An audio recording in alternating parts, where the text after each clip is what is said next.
4 ದಿನಗಳಿಂದ ದಾಸನಿಗಿಲ್ಲ ಎಂಟ್ರಿ. ಇಂದು ಯಾರಿಗೂ ಇಲ್ಲ ನಟ ದರ್ಶನ್ ಭೇಟಿಗೆ ಅವಕಾಶ. ಪರಪ್ಪನ ಅಗ್ರಹಾರ ಜೈಲಿಗೆ ನೋ ಎಂಟ್ರಿ. ಭಾನುವಾರ ರಜೆ ಹಿನ್ನೆಲೆ ವಿಸಿಟರ್ಸ್ಗಿಲ್ಲ ಎಂಟ್ರಿ.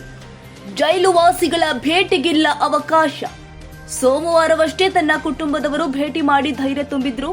ಮರುದಿನ ಪವಿತ್ರ ಗೌಡ ಆಪ್ತ ಸ್ನೇಹಿತೆ ಸಮತಾ ಭೇಟಿ ಮಾಡಿ ಮಾತುಕತೆ ಮಾಡಿದ್ರು. ಆದ್ರೆ ಇಂದು ಯಾರ ಭೇಟಿಗೂ ಇಲ್ಲ ಅವಕಾಶ. ಮಾನಸಿಕವಾಗಿ ಮತ್ತು ದೈಹಿಕವಾಗಿ ಕುಗ್ಗಿ ಹೋಗಿದ್ದಾರೆ ಪೊರ್ಕಿ. ಪ್ರತಿದಿನ ದೇಹ ದಂಡಿಸ್ತಾ ಇದ್ದ ದರ್ಶನ್ ಆದ್ರೆ ಜೈಲಿನಲ್ಲಿ ಇಲ್ಲ ದೇಹ ದಂಡಿಸಲು ಅವಕಾಶ. ಇದರಿಂದ ದೇಹದ ತೂಕ ಕಳೆದುಕೊಂಡಿದ್ದಾರೆ ದರ್ಶನ್. ನಾನ್ ವೆಜ್ ಪ್ರಿಯನಾಗಿದ್ದ ಕಾಟೇರ ಸುಮಾರು 10 ಕೆಜಿ ತೂಕ ಕಳೆದುಕೊಂಡಿದ್ದಾರೆ ದರ್ಶನ್.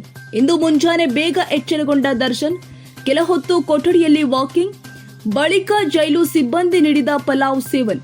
ಸದ್ಯ ಕೊಠಡಿಯಲ್ಲಿ ಒಂಟಿಯಾಗಿ ಪುಸ್ತಕದ ಮೊರೆ ಹೋಗಿದ್ದಾರೆ ದರ್ಶನ್.